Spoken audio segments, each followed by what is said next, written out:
Hvernig stendur á því að menntuð og velupplýst þjóð lætur hafa sig að ginningarfíflum? Hvergi í venjulegu lýðræðisríki sjást álíka vinnubrögð og hér við að koma næsta skurðgoði á Bessastaði.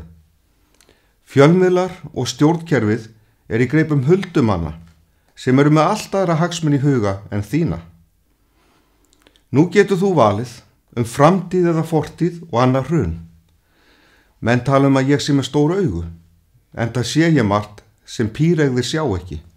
Fyrir 20 árum, þegar ég tilkynnti mitt forsetaframboð, sagði ég Ísland í greipum huldumanna og spillingar sem myndi leiða til hruns. 5 árum síðar, í viðtali á Stöð 2, sagði ég fyrir árásir á Washington og New York sem myndi breyta heimsmyndinni. Ári síðar mótmælti ég stuðning Íslands við innrásin í Írak. Sagði hann að vera blóðsúthellingar sem væri að fæða snákinn í sandinum sem myndi rísa upp gegn okkur. Mótmæli mín gegn stríðsbrjálaði íslenskra ráðherra urðu til þess að ég var settur í fangelsi.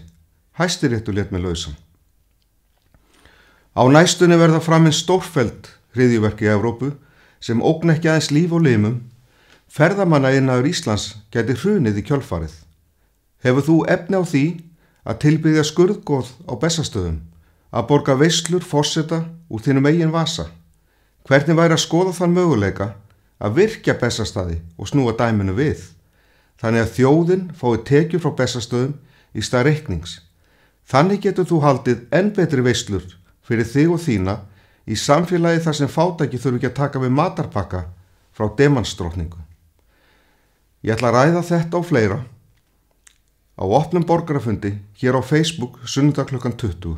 Vona þú mætir, Guðir.